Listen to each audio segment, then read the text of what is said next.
على عباده الذين اصطفى أما بعد فأعوذ بالله من الشيطان الرجيم بسم الله الرحمن الرحيم والذين جاهدوا فينا لنهدينهم سبلنا وإن الله لمع المحسنين وقال النبي صلى الله تعالى عليه وسلم لا يؤمن أحدكم حتى يكون هواه تبعا لما جئت به آمنت بالله صدق الله العلي العظيم وصدق رسوله النبي الكريم ونحن على ذلك لمن الشاهدين والشاكرين والحمد لله رب العالمين পৃথিবীর মধ্যে সব মানুষ যারা আল্লাহ তাআলা এবং তার রাসূলের উপর বিশ্বাস স্থাপন করে তারা সকলে জান্নাতে যেতে চায় এবং নিজেদের ব্যাপারে সকলে জান্নাতের প্রত্যাশা করে وسارعوا إلى مغفرة من ربكم وجنة عرضها السماوات والأرض আল্লাহ তাআলা বলছেন তোমরা ধাবিত হও তোমাদের প্রতিপালকের পক্ষ থেকে ক্ষমার দিকে এবং এমন জান্নাতের দিকে যার প্রশস্ততা হবে আসমানসমূহ এবং জমিনের বরাবর। কিন্তু সে জান্নাত সকলের জন্য প্রস্তুত করা হয়নি। যে ব্যক্তি জান্নাত চাইবে আল্লাহ তাআলা তাকে জান্নাত দিতে বাধ্য, এমন কোনো বাধ্যবাধকতা আল্লাহ তাআলার উপর কেউ আরোপ করতে পারবে না। আল্লাহ তাআলা জান্নাতকে প্রস্তুত করেছেন বিশেষ শ্রেণীর মানুষের জন্য। উইদ্দাত লিল মুত্তাকিন, এই জান্নাতকে প্রস্তুত করা হয়েছে মুত্তাকিদের জন্য। যারা মুত্তাকি হবে তাদেরকে আল্লাহ তাআলা নিজ অনুগ্রহে জান্নাত দেবেন। যারা মুত্তাকি হবে তাদেরকে নিজেদের আমলের কারণে জান্নাত দেবেন এমন নয়। আমলের দ্বারা কোনো ব্যক্তি জান্নাতকে অর্জন করতে পারে না। রাসূলুল্লাহ সাল্লাল্লাহু আলাইহি ওয়াসাল্লাম যখন এই হাদিস বললেন তখন সাহাবীরা জিজ্ঞেস করেছিলেন ওয়ালা আনতা ইয়া রাসূলুল্লাহ, হে রাসূল আপনি নিজেও কি আমলের দ্বারা জান্নাতে যাবেন না? লা ইউদখিলা আহাদান আমালুহু আল জান্নাহ, কোনো ব্যক্তির আমল তাকে জান্নাতে প্রবেশ করাতে পারবে না। তো সাহাবারা অবাক হয়ে গেলেন যে ঠিক আছে, আমরা না হয় দুর্বল মানুষ, আমাদের দ্বারা গুনাহ হয়ে থাকে, বিভিন্ন সময় বিভিন্ন ধরনের অপরাধ সংঘটিত হয়, কিন্তু আপনি তো মাসুম, আপনিও কি আপনার আমলের দ্বারা জান্নাতে যেতে পারবেন না? রাসূলুল্লাহ সাল্লাল্লাহু আলাইহি ওয়াসাল্লাম বলেন ওয়ালা আনা, আমিও আমার আমলের দ্বারা জান্নাতে যেতে পারবো না যদি না আল্লাহ তাআলার অনুগ্রহ শামিল হাল হয়। তাহলে আল্লাহ তাআলা মুত্তাকিদেরকে জান্নাতে দেবেন, সেটাও আল্লাহ তাআলার একান্ত অনুগ্রহ। আর যারা মুত্তাকি হবে না আল্লাহ তাআলা তাদেরকে জাহান্নামে ফেলবেন। যারা কাফের এবং মুশরিক হবে তাদেরকে চিরকালের জন্য জাহান্নামে ফেলবেন। আর যারা মুমিন হবে কিন্তু মুত্তাকি হবে না আল্লাহ তাআলা জাহান্নামের আগুনে পুড়িয়ে তাদেরকে পরিশুদ্ধ করবেন। যখন তারা পরিশুদ্ধ হয়ে যাবে তখন আল্লাহ তাআলা তাদেরকে জান্নাতে দেবেন। এক কথায় জান্নাত প্রস্তুত করা হয়েছে পরিশুদ্ধ বান্দাদের জন্য। কেউ যদি দুনিয়ার মধ্যে তাকওয়া অবলম্বন করার মাধ্যমে দুনিয়ায় নিজেকে পরিশুদ্ধ করে ফেলতে পারে তাহলে আল্লাহ তাআলা তাকে সরাসরি জান্নাতে দিয়ে দেবেন। আর যদি কেউ নিজের আমলের দ্বারা দুনিয়ায় পরিশুদ্ধ না হতে পারে, তাকওয়ার মাধ্যমে নিজেকে পরিশুদ্ধ করতে না পারে, তাহলে আল্লাহ তাআলা তো এরকম পঙ্কিল এবং নোংরা বান্দাকে জান্নাতে দিতে পারেন না। এজন্য সেই বান্দাকে কিছুকাল আগুনে পুড়িয়ে, স্বর্ণকে যেমন আগুনে পুড়িয়ে ব্যবহারের উপযোগী করা হয়, এই বান্দাকে আগুনে পুড়িয়ে জান্নাতের উপযোগী করা হবে, তারপর তাকে আল্লাহ তাআলা জান্নাতে দিয়ে দেবেন। তো এজন্য তাকওয়া অবলম্বন করা এটা একজন মানুষের জন্য সবচেয়ে গুরুত্বপূর্ণ বিষয়। কদ আফলাহা মান যাক্কাহা ওয়া কদ খাবা মান দাসসাহা, সফল হয়েছে সেই ব্যক্তি যে তার অন্তরকে পরিশুদ্ধ করেছে, আর ব্যর্থ হয়েছে সেই ব্যক্তি যে তার অন্তরকে পঙ্কিল করেছে, পরিশুদ্ধ করতে পারেনি। সুতরাং ভেতরের পরিশুদ্ধি মূল পরিশুদ্ধি, বাহ্যিক পরিশুদ্ধি, বাহ্যিক লেবাস, পোশাক এবং অন্যান্য যে কাজকর্ম যেগুলো রয়েছে এটা হলো ভেতরের অনুগামী। রাসূলুল্লাহ সাল্লাল্লাহু আলাইহি ওয়াসাল্লাম বলেন লা ইউমিনু আহাদুকুম, তোমাদের কেউ ততক্ষণ পর্যন্ত মুমিনই হতে পারবে না হাত্তা ইয়াকুনা হাওয়াহু তাবাআন লিমা জিতু বিহি, যতক্ষণ না তার খেয়াল খুশি, চাহিদা, খাহেসাত এগুলো আমি যে দিন নিয়ে দুনিয়াতে এসেছি সেই দিনের অনুগামী হয়ে যায়। কারণ কেউ যদি নিজের নফস অনুযায়ী চলতে থাকে সে গিয়ে জাহান্নামে নিক্ষিপ্ত হবে। আর কেউ যদি নিজের নফসকে রাসূলের দ্বীনের তাবে করতে পারে, দ্বীনের অনুসারী বানাতে পারে, তাহলে সে জান্নাতে যাবে। তো এজন্য পৃথিবীর মধ্যে কোনো ব্যক্তি মুজাহাদা ছাড়া, নফসের বিরুদ্ধে নফসের সঙ্গে মুজাহাদা করা ছাড়া কোনো ব্যক্তি তার কাঙ্ক্ষিত লক্ষ্যে পৌঁছতে পারে না।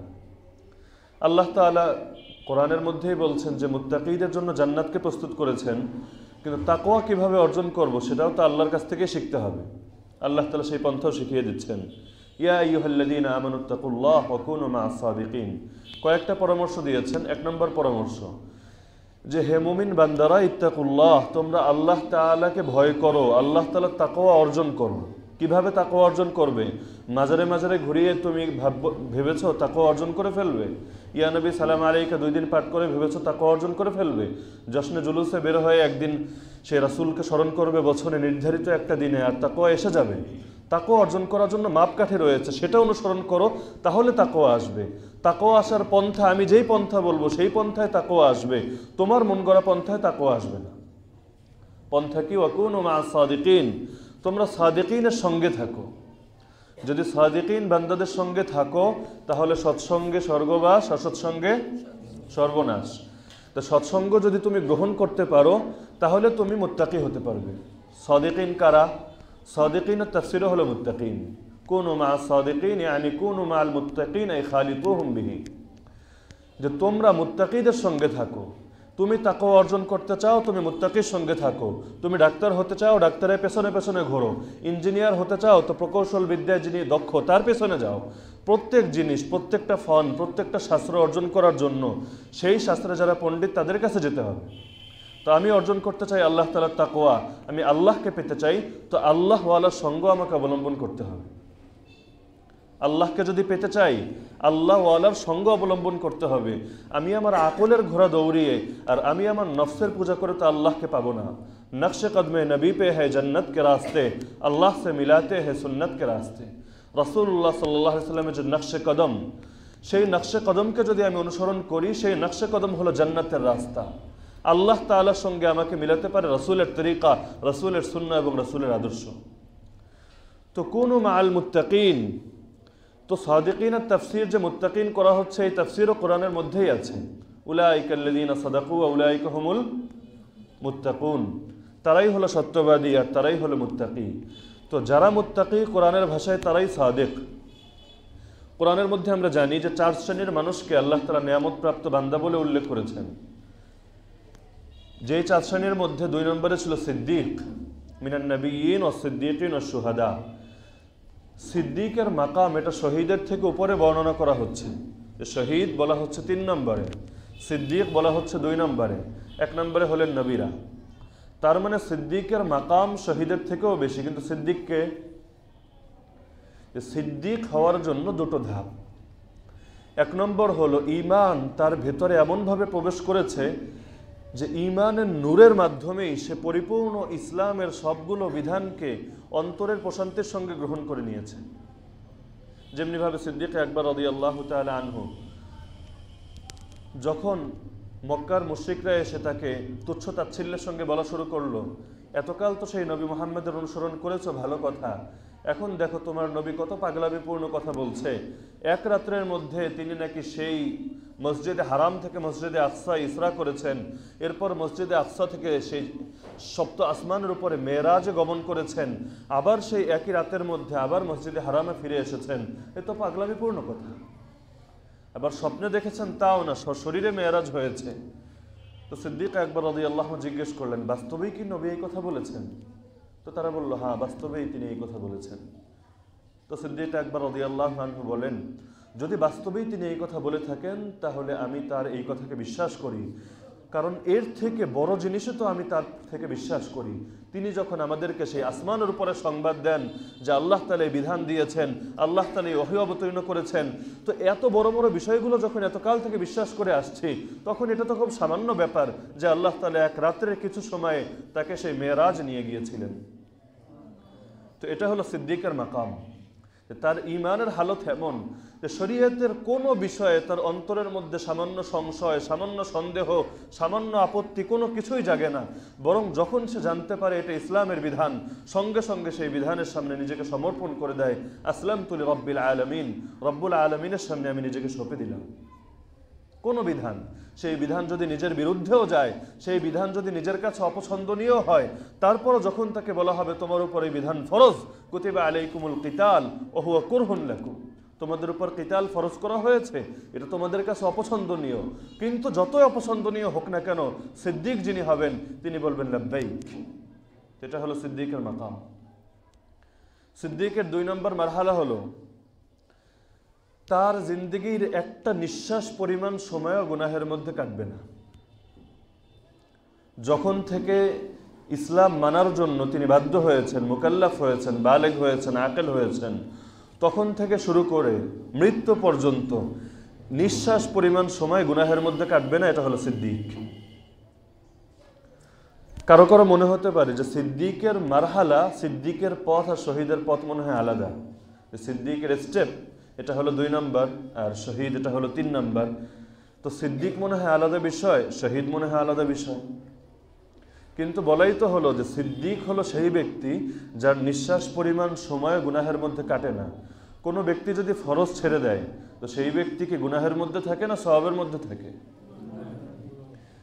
তো যেই সময়ে তার উপর কিতালকে ফরজ করা হবে, তখন যদি তার দিলের মধ্যে কিতালের তামান্না না থাকে, তখন যদি তিনি শাহাদাতের তামান্না দিলের মধ্যে না আনেন, তিনি কি কোনোদিনও সিদ্দিক হতে পারবেন? আবু বকর সিদ্দিক রাদিয়াল্লাহু আনহু, রাসূলের ওফাত হয়ে গেছে, একদিকে কিছু মানুষ তারা তখন যাকাতকে অস্বীকার করে বসলো যে জাকাত তো দিব কিন্তু বাইতুল মালে দিব না, ইসলামী রাষ্ট্রের সরকারের কাছে দেব না, নিজে নিজে দেব। তিনি সাহাবীদের সঙ্গে পরামর্শ করলেন। সাহাবীরা বললেন যে আমিরুল মুমিনিন, এই মাত্র কয়েকদিন আগে আমাদের রাসূলুল্লাহ সাল্লাল্লাহু আলাইহি ওয়াসাল্লাম এই জগৎ ত্যাগ করে চলে গেলেন, যুদ্ধ করার মতো অবস্থা আমাদের এখন নেই, আমাদের অন্তরগুলো ভেঙে চৌচির হয়ে আছে। আপনি যদি চান যে আমাদের স্ত্রীদেরকে বিধবা করবেন, তাহলে আপনি যুদ্ধের সিদ্ধান্ত নেন, অন্যথায় এখন যুদ্ধও করা আমাদের পক্ষে সম্ভব না। তো আল্লাহ তাআলার নির্দেশ হলো শাওয়িরহুম ফিল আমর, তুমি গুরুত্বপূর্ণ বিষয়ে তাদের সঙ্গে মশওয়ারা করো।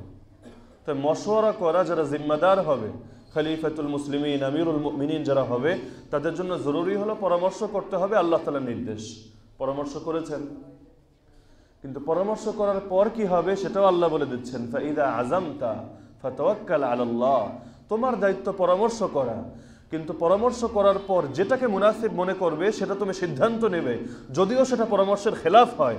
সিদ্ধান্ত নেওয়ার পর যখন তুমি চূড়ান্ত সিদ্ধান্ত নিয়ে ফেলেছো, ফাতাওয়াক্কাল আলাল্লাহ, আল্লাহর উপর ভরসা করে এগিয়ে যাও। কে কি বলল সেদিকে তোমার আর ফিরে তাকানোর প্রয়োজন নেই।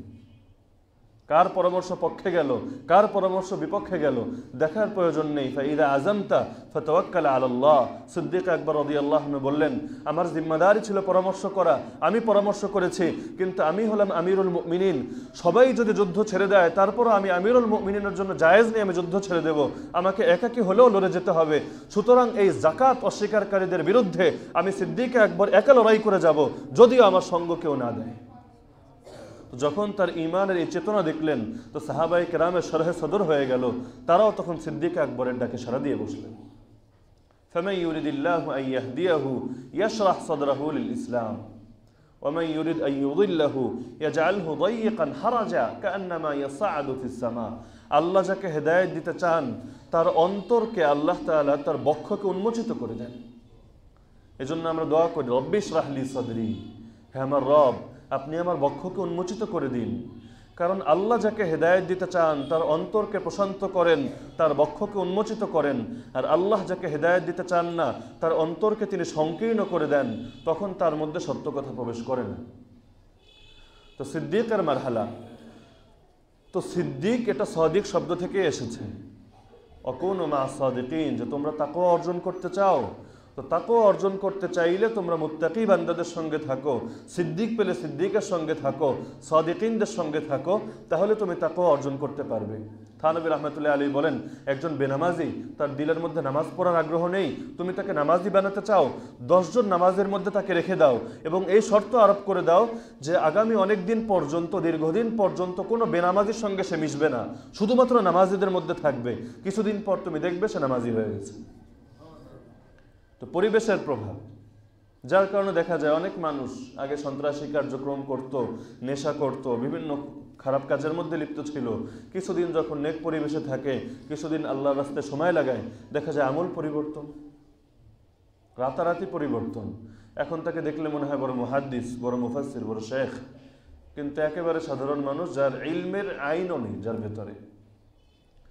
তো এজন্য মুত্তাকিদের সঙ্গে থাকা, এটা হলো তাকওয়া অর্জন করার জন্য প্রথম ধাপ। কারণ যে কোনো ক্ষেত্রে আমি যদি চুরি করাও শিখতে চাই, চোরের কাছে যেতে হবে, তার কাছ থেকে শিখতে হবে কিভাবে পকেটে হাত দিব, কিভাবে টান মারবো, কিভাবে টান মারলে টের পাবে না, কিভাবে ঘুম পাড়াবো, আর মার খেলে কিভাবে সহ্য করব, এগুলো শিখতে হবে কি না? সাঁতার শিখতে চাইলেও কারো কাছে যেতে হবে। দুনিয়ার সব জিনিসই কারো না কারো কাছ থেকে শিখতে হয়। সুতরাং যেই ব্যক্তি তাকওয়া অর্জন করতে চায় তাকে মুত্তাকিদের কাছে যেতে হবে, আল্লাহওয়ালার কাছে যেতে হবে। আল্লাহওয়ালার কাছে গিয়ে আল্লাহ তাআলাকে পাওয়ার পথ শিখতে হবে। এভাবে হাঁটি হাঁটি পা করেই মানুষ সামনের দিকে এগোতে থাকে। লাফ মেরেই কেউ একদিন সিদরাতুল মুনতাহায় পৌঁছতে পারে না। যেদিন জন্ম হয়েছিলাম পরের দিনে হাঁটতে পারিনি, যেদিন জন্ম হয়েছিলাম পরের দিনে গাছ বাইতে পারিনি।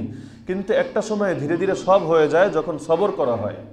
তো যখন মানুষ এই মুত্তাকিদের সঙ্গ অবলম্বন করবে, কয়দিন আল্লাহ বলে দেননি যে মুত্তাকিদের সঙ্গে থাকো, 3 দিন, 7 দিন, 10 দিন, 40 দিন, 4 মাস, কিছুই বলে দেননি। থাকো, তার মানে থাকতে থাকো। যতদিন থাকবে আল্লাহওয়ালাদের সঙ্গে, দিলের মধ্যে আল্লাহর মহব্বত থাকবে, সঙ্গ ছেড়ে দেবে, আবার শয়তানের মহব্বত ঢুকবে, আবার আল্লাহওয়ালাদের পরিবেশে যাবে, আবার অন্তরের মধ্যে সে আল্লাহ তাআলার প্রেম এবং ভালোবাসা তৈরি হবে। ভণ্ডপীরদের মুরিদরাও দেখা যায় এক একজন মানুষ, তারা মানুষ হয়েও এক একটা আস্ত শয়তান হয়ে থাকে। কেন? এর বড় কারণ হলো এটা যে মানুষ তো শিখবে। বাবা যদি চোর হয়, সন্তান সে জন্মের পর বাবার কাছ থেকে চুরি বিদ্যাই রপ্ত করবে। বাবা যদি বড় আলেম হয়, সন্তান ছোটকাল থেকে ইলমের একটা ভালোবাসা তার দিলের মধ্যে পয়দা হবে। তো পীরই যদি ভণ্ড হয়, যাকে সবসময় দেখছে যে ওনার ধান্দাই হলো টাকা খাওয়া, মুরিদদের টাকা খাবে আর আঙ্গুল ফুলে কলা গাছ বানাবে, বিভিন্নভাবে মানুষকে ইমোশনালি ব্ল্যাকমেইল করবে, ব্ল্যাকমেইল করে বিভিন্ন জনের প্রয়োজনে মানুষ যখন বিপদগ্রস্ত হয়, অন্তরগুলো নম্র হয়ে যায়, এই অন্তরগুলোকে নম্র করে মানুষের এই হালতগুলোকে কাজে লাগাবে, লাগিয়ে সে তার পকেট ফুলিয়ে ফেলবে।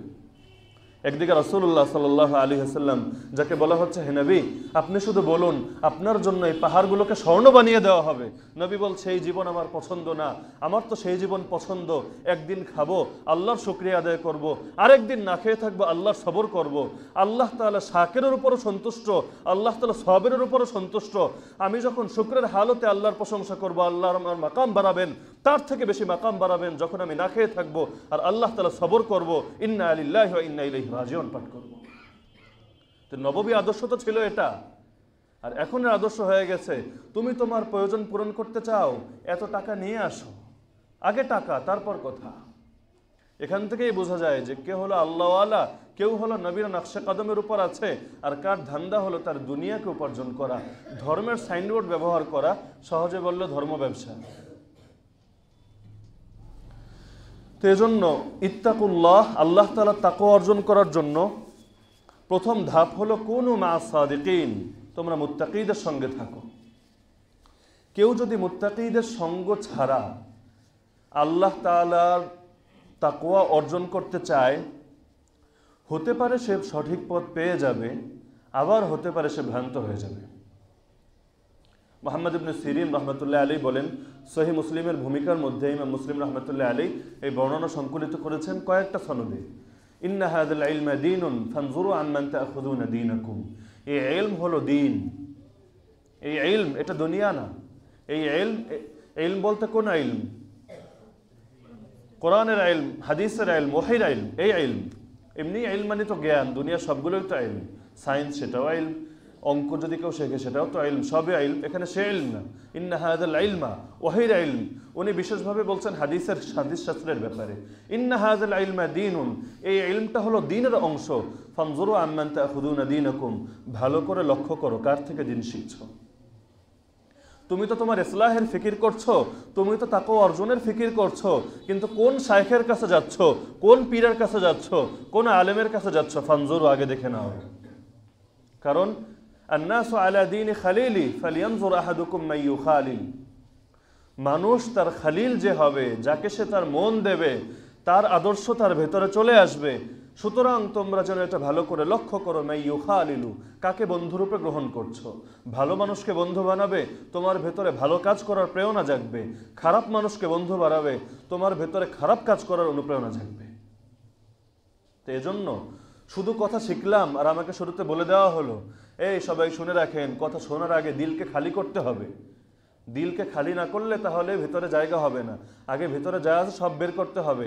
এখন যা দেব সব চুপচাপ শুনে যেতে হবে। এটা হলো জাহেলিয়াত।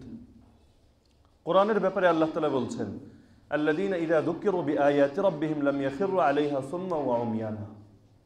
যখন ইবাদুর রহমান, রহমানের বান্দা কারা, অনেকগুলো বর্ণনা আল্লাহ তাআলা অনেকগুলো বৈশিষ্ট্য উল্লেখ করেছেন। এর মধ্যে একটা বলছেন, আল্লাযীনা ইযা যুকিরু বিআয়াতি রাব্বিহিম, রহমানের বান্দা হলো তারা যাদেরকে যদি তাদের রবের আয়াতের মাধ্যমে উপদেশ দেওয়া হয়, যাদেরকে যদি তাদের রবের আয়াতের মাধ্যমে উপদেশ দেওয়া হয়, লাম ইয়াখিরু আলাইহা সুম্মা ওয়া উমিয়ানা, তারা অন্ধ এবং বধির হয়ে পড়ে থাকে না। কি অর্থ? তার মানে কোরআন তো এমন কিতাব, লা রাইবা ফি, যে কিতাবের মধ্যে সন্দেহ করার কোনো অবকাশই নেই। এই কিতাবের কোনো বিধানের ব্যাপারে কেউ যদি সন্দেহ করে সে কাফের, সে কাফের, সে কাফের। যেই কিতাবে সন্দেহ করার অবকাশ নেই সেই কিতাবের ব্যাপারে আল্লাহ তাআলা বলছেন, লাম ইয়াখিরু আলাইহা সুম্মা ওয়া উমিয়ানা, অন্ধ বধির হয়ে পড়ে থাকে না, বধির কানে শোনে না, অন্ধ চোখে দেখে না।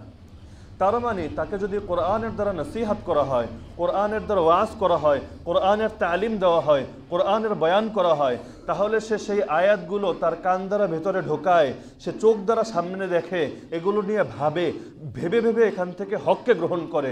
আল্লাহ তাআলা বলছেন, হেদায়েতপ্রাপ্ত বান্দা তারা, আল্লাযীনা ইয়াসতামিউনাল কাওলা ফায়াত্তাবিউনা আহসানা, যারা কথা শোনে, মনোযোগ সহকারে কথা শোনে, শোনার পর সব গিলতে থাকে তারা না, ফায়াত্তাবিউনা আহসানা, এর মধ্যে উত্তম বিষয়গুলো অনুসরণ করে, তারা হলো হেদায়েতপ্রাপ্ত। ফাবাশশির ইবাদ, হে নবী আমার বান্দাদেরকে সুসংবাদ শুনিয়ে দেন, জান্নাতের সুসংবাদ, হেদায়েতের সুসংবাদ, সফলতার সুসংবাদ। কোন বান্দাদেরকে? যারা যেখানে বসে ধর্মের সাইনবোর্ড লাগলেই সব গিলতে থাকে। বয়ান একটা শুনতে বসলো, যা বলা হচ্ছে সবই সুবহানাল্লাহ, সবই ঠিক, সবই আলহামদুলিল্লাহ, না। ফাবাশশির ইবাদ, আমার বান্দাদেরকে সুসংবাদ দেন। কোন বান্দা? আল্লাযীনা ইয়াসতামিউনাল কাওল, যারা কথা শোনে, সবার কথা, যেই কথা বলুক, আমির কথা বললেও শোনে, মামুর বললেও শোনে, হযরতজি বললেও শোনে, আর পথে টোকাই বললেও শোনে, সবই শোনে। কিন্তু ফায়াত্তাবিউনা আহসানা, সব শোনে কিন্তু সব অনুসরণ করে না। যেটা সর্বোত্তম, সাধারণ উত্তম না, যেটা সর্বোত্তম সেটার অনুসরণ করে, তাদেরকে সুসংবাদ দেন। উলাইকাল্লাযীনা হাদাহুমুল্লাহ, এরাই হলো ওই সমস্ত বান্দা আল্লাহ যাদেরকে হেদায়েত দিয়েছেন। ওয়া উলাইকা হুম উলুল আলবাব, এরাই হলো বিবেকবান, এদের আকল আছে। হেদায়েত গ্রহণ করতে গেলে আকল লাগে, ব্যাককল হলে হেদায়েতও গ্রহণ করা যায় না। তো এজন্য কুনু মা সাদিকিন, মুত্তাকিদের সঙ্গে থাকতে হবে, আল্লাহওয়ালাদের সোহবত অর্জন করতে হবে, তাদের কাছ থেকে তাকওয়া অর্জন করতে হবে। কিন্তু শর্ত হলো ইয়াসতামিউনাল কাওলা ফায়াত্তাবিউনা আহসানা, কারণ দুনিয়ার মধ্যে কাউকে কারো ভুলের ক্ষেত্রে অনুসরণ করা জায়েজ নেই।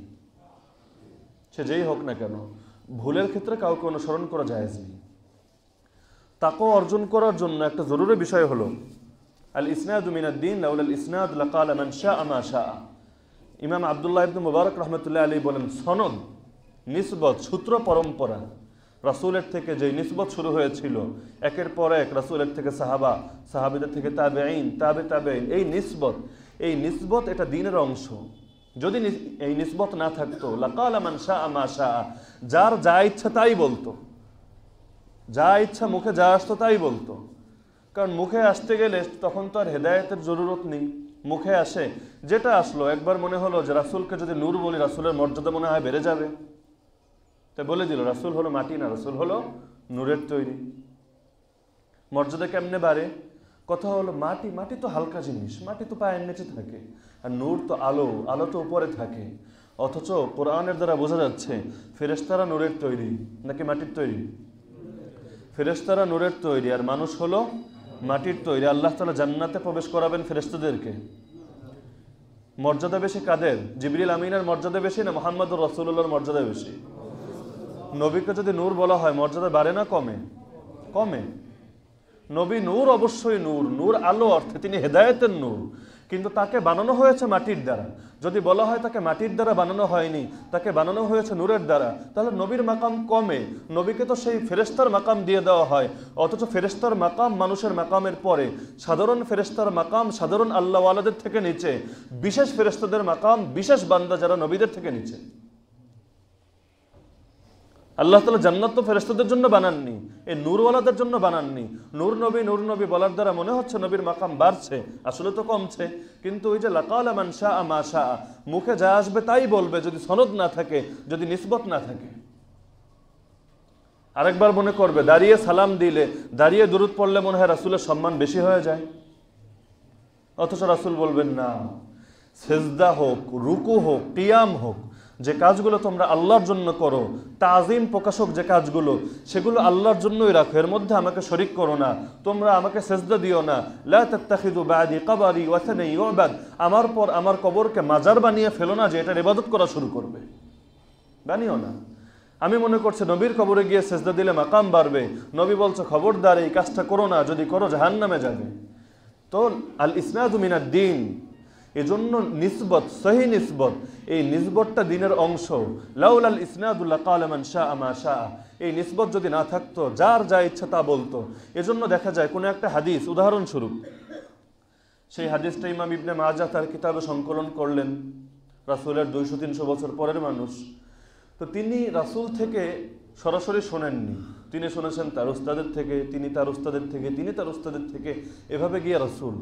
যদি এমন হয় রাসূলের মাঝে আর তার মাঝে একজন এমন লোক আছে, মাত্র একজন, যেই লোকটার হয়তো মস্তিষ্ক দুর্বল ছিল, অথবা তার মধ্যে ফাসেক ছিল, গুনাহে লিপ্ত ছিল, অথবা বেদাতে ছিল, অন্য যে কোনো কিছু ছিল, তাহলে মুহাদ্দিসদের পরিভাষায় এই হাদিসটাকে বলা হয় জাল হাদিস। জাল হাদিস মানে এটা না যেটা প্রমাণ হয়েছে রাসূল বলেননি। জাল হাদিস মানে এর নিসবতের মধ্যে এমন কোনো ব্যক্তি আছে যার হাদিস গ্রহণ করা যায় না। এমনও হতে পারে একটা হাদিস, সেই হাদিস এক সনদে সেটা জাল, কিন্তু অন্য আর একটা সনদ আছে যেটা সহি সনদ, অর্থাৎ সেখানে যতজন রাওয়ী বর্ণনাকারী আছে সবার হালত ভালো, তো হাদিসটা সেই সনদের মধ্যে সহি, কিন্তু আরেকটা সনদ সেটা জাল সনদ। একইভাবে আমি যদি তাকওয়া অর্জন করতে চাই, আমি আমার ইসলাহ করাতে চাই, এমন আল্লাহওয়ালার কাছে যেতে হবে যে আল্লাহওয়ালা এমন কারোর কাছ থেকে ইসলাহ করেছেন যিনি মুত্তাকি ছিলেন, তিনিও করেছেন এমন কারো কাছ থেকে যিনি মুত্তাকি ছিলেন। এভাবে যেতে যেতে যেতে যেতে রাসূলুল্লাহ সাল্লাল্লাহু আলাইহি ওয়াসাল্লাম, মাঝখানে কোনো ফাসিক, ফাজের, বেদাতি, শিয়া, কাফের কারো কোনো অনুপ্রবেশ ঘটেনি। তখন গিয়ে কোনো মাল সাদিকিন এই আয়াতের উপর আমল হবে। যে কারো কাছে গেলাম, যে আমি তো শুনেছি কোনো মা সাদিকিন, আল্লাহওয়ালার কাছে গেলে আমার ইসলাহ হবে, আমি তাকওয়া অর্জন করতে পারবো, তা আল্লাহওয়ালা শিরোনাম যার সঙ্গে আছে তার কাছে গেলেই বুঝি আমার ইসলাহ হয়ে যাবে, হবে না। এক নম্বর ধাপ। দ্বিতীয় ধাপ হলো তাকওয়া, যে তুমি শুধু মুত্তাকিদের কাছে গেলে, আল্লাহওয়ালাদের কাছে গেলে আর তোমার অটো হেদায়েত হয়ে গেল, বিষয়টা এমন না। তুমি মজলিসে বসলা, বসে মাথার নিচে হাতটা দিয়ে সুন্দর করে ঘুমালা, আর তুমি ভাবলা যে আমি কথাগুলো শুনবো আর ভিতরে আমার অটো হেদায়েত হয়ে যাবে, এরকম নফসে যাওয়ার মধ্যে কিসের হেদায়েত? রাসূলের সোহবতে, রাসূলের আশপাশে তো আবু জাহালও থাকতো, রাসূলের আশপাশে তো সেই রাইসুল মুনাফিকিন, মুনাফিকদের সর্দাররাও থাকতো, রাসূলের সোহবত পেয়েই তো হেদায়েত হলো না। আবু তালেব মাথার উপরে একদম ছায়ার মতো সবসময় ছিলেন, তারপরেও তো হেদায়েত হয়নি। নফসে সোহবতের দ্বারাও হেদায়েত হবে না। তাকওয়া অর্জন করার জন্য আল্লাহওয়ালার কাছে যেতে হবে, এটা ঠিক আছে, এবং আল্লাহওয়ালা সেই ব্যক্তিই হবে যার পরিপূর্ণ ইলম আছে, দ্বীনের মৌলিক বিষয়গুলোর ইলম যার আছে। হ্যাঁ, পারিভাষিক আলেম যদি নাও হয়, দ্বীনের মৌলিক বিষয়ের ইলম আছে, কারণ যেই ব্যক্তির ইলম নাই সেই ব্যক্তি কোনোদিনও মুত্তাকি হতে, ইন্নামা ইয়াখশাল্লাহ মিন ইবাদিহিল উলামা, বান্দাদের মধ্যে হতে আল্লাহকে ভয় করে একমাত্র কারা? জ্ঞানীরা। আলেম মানে দাওরা ফারেগ অর্থে না, জ্ঞানীরা। অনেক দাওরা ফারেগও আছে মূর্খ, প্রাতিষ্ঠানিক শিক্ষা শেষ করেছে কিন্তু মূর্খ। আবার অনেক মানুষ এমন আছে প্রাতিষ্ঠানিক শিক্ষা পড়েনি, কিন্তু ইসলামের মৌলিক বিধানগুলো আল্লাহওয়ালাদের কাছে গিয়ে, উলামায়ে কেরামের কাছ থেকে গিয়ে শিক্ষা করেছে, তাদেরকে আলেম বলা হবে। ইন্নামা ইয়াখশাল্লাহ মিন ইবাদিহিল উলামা। তো যিনি আলেম হবেন তিনি মুত্তাকি হবেন, তিনি আল্লাহওয়ালা হবেন। একেবারে যেই ব্যক্তির মৌলিক জ্ঞানই নেই সেই ব্যক্তি তো আল্লাহ তাআলার ইবাদত করতে গিয়ে তার সঙ্গে শিরিক করে বসবে, ইশকে রাসূলের নামে রাসূলের শানে আরো অবমাননা করবে। তো যাওয়ার পরে কি করতে হবে? ওয়াল্লাযীনা জাহাদু ফীনা লানাহদিয়ান্নাহুম সুবুলানা, আল্লাহ বলছে আমি আমার বান্দাদেরকে হেদায়েত দিব, গ্যারান্টি দিলাম, কিন্তু কাদেরকে? আল্লাযীনা জাহাদু ফিনা আই ফি দীনিনা, যারা আমার দ্বীনের ক্ষেত্রে যারা মুজাহাদা করবে। এটা মক্কে যুগের আয়াত, এখানে জাহাদু শব্দটা ব্যাপক। ওয়াল্লাযীনা জাহাদু ফিনা, যারা আমার দ্বীনের মধ্যে মুজাহাদা করবে। মুজাহাদা কয় জিনিসের? 3 জিনিস। 1 নম্বর ফি নুসরাতি দীনিনা, আমার দ্বীনের সাহায্যে মুজাহাদা করবে। যে সে মুজাহাদা করে, সে কষ্ট করে ঠিকমতো খায় না, কেন? একটা জায়গা কিনবে, জায়গা কিনে সেখানে বিশাল একটা ফ্ল্যাট বানাবে, এজন্য কষ্ট করে, এটার নাম মুজাহাদা না। সে মুজাহাদা করে, অনেক টাকা জমাচ্ছে, অনেক ভিক্ষুক রাস্তায় রাস্তায় গিয়ে ভিক্ষা করে। বিশেষ করে এটার সহজ মিসাল হলো মাজারগুলো, আমাদের সিলেটে আরও বেশি আছে। এটা মাজারে ভিক্ষুক এক একজন সকালবেলা গাড়ি দিয়ে আসে, একটু দূরে নেমে তারপর ল্যাংড়াতে এসে তারপর চেয়ারে বসে ভিক্ষা করে, আবার গাড়ি দিয়ে সন্ধ্যায় নিয়ে যায়। 5 তলা ফ্ল্যাট আছে। তো এটার নাম তো মুজাহাদা না। মুজাহাদা হবে 1 নম্বরে ফি নুসরাতে দীনিনা, আমার দ্বীনের সাহায্যে। কেমন মুজাহাদা? একবার তায়েফের ময়দানে গিয়ে মার খাবে, তাও মুজাহাদার মধ্যে থাকবে। বদর আর উহুদের দিকে ছুটতে থাকবে, মক্কার কাফের এবং মুশরিকরা তীরের বর্ষা এবং তরবারি তাদের দিকে ছুটতে থাকবে, তারপরে মুজাহাদা ফি নুসরাতে দীনিনা, যে সে আমার দ্বীনের সাহায্যে প্রতিষ্ঠিত হয়ে গেছে। যত বাধা আসুক, যত আপত্তি আসুক, সে আমার দ্বীনের জন্য নিজেকে উৎসর্গ করে রেখেছে। ফি নুসরাতে দীনিনা 1 নম্বর। যে আল্লাহওয়ালা হবে, যে আল্লাহওয়ালা হওয়ার মানে সারাদিন তিনি তাসবিহ টিপবেন, তিনি শুধু নিজের ফিকির করবে, আর ইসলামের কি হলো, দ্বীনের কি হলো, মানুষ কই গেল, সমাজের মধ্যে কি হলো, দুনিয়ার মধ্যে কি হলো, সেই ফিকির না, এটা না। জাহাদু, মুজাহাদার 1 নম্বরই হলো ফি নুসরাতে দীনিনা। অনেকে ব্যাখ্যা করে মুজাহাদা মানে হলো নফসের সঙ্গে জিহাদ। নফসের সঙ্গে জিহাদ মানে কি? বুকটা কেটে নফসটা বের করে নফসের সঙ্গে ঢিসুম করা, এটার নাম নফসের সঙ্গে জিহাদ। তো নফস তো আর দেখা যায় না, এটার সঙ্গে জিহাদ করার কি অর্থ? নফসের সঙ্গে জিহাদ মানেই হলো নফস যখন যেটা বলে না, নফস যেটাকে অপছন্দ করে, সে সেটার দিকে ছুটতে থাকবে যদি আল্লাহ তাআলার আদেশ চলে আসে। কুতিবা আলাইকুমুল কিতাল ওয়া হুয়া কুরহুন লাকুম, নফস বলে অপছন্দনীয়, রব বলেন এটা তোমার উপর ফরজ, সে চলে যাবে সেখানে। তো ফি নুসরাতি দীনিনা। 2 নম্বরে ফি ইমতিসালি আওয়ামিরিনা, আল্লাহ তাআলার আদেশ পালনের ক্ষেত্রে মুজাহাদা করবে। আল্লাহ তাআলার আদেশ যেটা হয়েছে, নামাজ হোক, রোজা হোক, পারিবারিক বিষয়গুলো হোক, যত আদেশ আল্লাহ তাআলার রয়েছে সেই আদেশগুলোকে সে পালন করবে। আল্লাহর আদেশ হলো কুল্লিল মুমিনিনা ইয়াগুদ্দু মিন আবসারিহিম ওয়া ইয়াহফাযু ফুরুজাহুম, হে নবী আপনি মুমিনদেরকে বলে দেন, কাফেরদেরকে বলার দরকার নেই, মুমিনদেরকে বলে দেন ইয়াগুদ্দু মিন আবসারিহিম, তারা যেন দৃষ্টিকে নত রাখে। দৃষ্টি নত রাখা আল্লাহর আদেশ, কারণ দৃষ্টি যদি উপরে থাকে, ইচ্ছাই হোক অনিচ্ছাই হোক কিছু বদনজর হয়েই যাবে। আল্লাহ তাআলা মুমিনদের অন্তরের মধ্যে প্রশান্তি নাজিল করেন। হুয়াল্লাযী আনজালা সাকিনাতা ফি কুলুবিল মুমিনিন লিয়াজদাদু ঈমানাম মা ঈমানিহিম, আল্লাহ তাআলা মুমিনের অন্তরের মধ্যে সাকিনাহ, বিশেষ প্রশান্তি নাজিল করেন, যেন তাদের ভেতরে যে ঈমান আছে সেই ঈমানের সঙ্গে আরো ঈমান যোগ হয়ে ঈমানের শক্তি বেড়ে যায়। আল্লাহ তাআলা মুমিনদের অন্তরে প্রশান্তি নাজিল করেন। কিন্তু যেই ব্যক্তি বদনজরের গুনাহ করে, যেই ব্যক্তির অন্তরের মধ্যে আল্লাহ তাআলার মহব্বত ছাড়াও একদিকে দৃষ্টি দিয়েছে, সেই মানুষের সৌন্দর্য তাকে আকৃষ্ট করে ফেলেছে, অন্তরের মধ্যে সেটা ঢুকে গেছে, সেই ব্যক্তির তো অন্তরই নেই, অন্তরের প্রশান্তি থাকা তো দূরের কথা, মুমিনের বৈশিষ্ট্য হারিয়ে ফেলেছে। তা আল্লাহ জানেন যে এই কাজটা হলো এমন, দুনিয়ার মধ্যে একমাত্র এই কাজটাই এমন যে এই কাজের ধারে কাছে গেলেও মানুষ গোমরা হয়ে যায়। আল্লাহ মদের ব্যাপারে বলেননি লা তাকরাবুশ শুরব, লা তাকরাবুশ শারাব, মদের ধারে কাছে যেও না বলেননি। আল্লাহ বলেননি চুরির ধারে কাছে যেও না, ডাকাতির ধারে কাছে যেও না, এগুলো কোনোটা বলেননি। কিন্তু আল্লাহ একটা কাজের ব্যাপারে বলছেন, অন্যগুলোর ব্যাপারে বলছে এই কাজটা করবে না, একটা কাজের ব্যাপারে বলছে এই কাজের ধারে কাছেও যাবে না। লা তাকরাবুজ জিনা, লা তাজনু বলছেন না, জিনা করবে না সেটা না, লা তাকরাবুজ জিনা, জিনার ধারে কাছেও যেও না। একদিন দিবে বদনজর, দিনের মধ্যে ঢুকে যাবে, আর একদিন কথা বলার চাহিদা সৃষ্টি হবে, কথা বলবে, আর একদিন একটা আড্ডা দেওয়ার চাহিদা সৃষ্টি হবে, আড্ডা দিবে, আর একদিন বিছানায় যাওয়ার আগ্রহ সৃষ্টি হবে। লা তাকরাবুজ জিনা, আল্লাহ বলে দিচ্ছেন খুলিকাল ইনসানু দাঈফা, মানুষকে সৃষ্টি করা হয়েছে দুর্বল রূপে। তোমাকে এই মুজাহাদা করার আদেশ দেওয়া হয়নি যে আমার অন্তরে শক্তি কখন পয়দা হবে, যখন আমি নারীদের মধ্যে থাকবো কিন্তু কারো দিকে তাকাবো না, তখন না আমার অন্তরে মুজাহাদা হবে। মসজিদে বসে থাকবো, মাদ্রাসায় থাকবো, তাকানোর জায়গাই নেই, তাইলে আর কিসের মুজাহাদা? তাহলে আমি নাইট ক্লাবে যাব, সেখানে গিয়ে আমি মুজাহাদা করব, চুপ হয়ে রোবটের মতো বসে থাকবো, যে কোনো দিকে তাকাবো না, এটা না মুজাহাদা। জনক বৌদ্ধ নেতা এই কাজ করেছিল যে আমার এখন যদি আমি করি সন্ন্যাসী হতে চাই, তাহলে নারী নেই, তাহলে আর কি সন্ন্যাসী হব, তাহলে ইবাদত খানার মধ্যে নারী রাখতে হবে, নারী থাকবে কিন্তু তাকাবো না, আমি ওম শান্তি করতে থাকবো, আমার অনেক ইমানের পাওয়ার বেড়ে যাবে। তো প্রথম দিকে এভাবে চললো কয়েকদিন, তারপর দেখা যাচ্ছে না, আরও তো ইমানের পাওয়ার বাড়বে, যখন আমার পাশে শোয়া থাকবে কিন্তু আমি তার দিকে তাকাবো না, তখন ইমানের পাওয়ার আরও বাড়বে। পরে পাশে শুইল, ইমানের পাওয়ার বাড়তে বাড়তে শরীরের পাওয়ারও বেড়ে গেল। তো এজন্য আল্লাহ বলে দিচ্ছেন খুলিকাল ইনসানু দাইফা, মানুষকে সৃষ্টি করা হয়েছে দুর্বল রূপে। তা তোমার সব জায়গায় শক্তি প্রয়োগ করার দরকার নেই। লা তাকরাবুজ জিনা, জিনার ধারে কাছেও যেও না, ইন্নাহু কানা ফাহিশাতাও ওয়া মাকতা ওয়া সাআ সাবিলা। তো এজন্য 2 নম্বরে হলো ফিমতিসালি আওয়ামিরিনা, 3 নম্বরে হলো ইজতিনাবি নাওয়াহিনা, যে আমি যেই জিনিসগুলো নিষেধ করেছি সেগুলো থেকে বেঁচে থাকার ক্ষেত্রে মুজাহাদা করে। কারণ মানুষের অন্তর স্বাভাবিকভাবে গুনাহের দিকে আকৃষ্ট থাকে। কেউ যদি 2টা সময়ে নিজেকে নিয়ন্ত্রণ করতে পারে সে আল্লাহওয়ালা হয়ে যাবে। একটা হলো রাগের সময়। দুনিয়ার মধ্যে যত খারাপই হয়, খুন হোক, ঝগড়া হোক, গালিগালাজ হোক, স্বামী স্ত্রীর সংসার বিচ্ছেদ হোক, সবগুলোর মূলে কি থাকে? রাগ। তো রাগের সময় যে ব্যক্তি আল্লাহকে স্মরণ রাখে, আরে জিকির মানে অনেকে মনে করে শুধু তাসবিহ টেপার নাম জিকির, কিন্তু জিকির মানে হলো সর্বাবস্থায় আল্লাহকে স্মরণ রাখে, এটার নাম জিকির।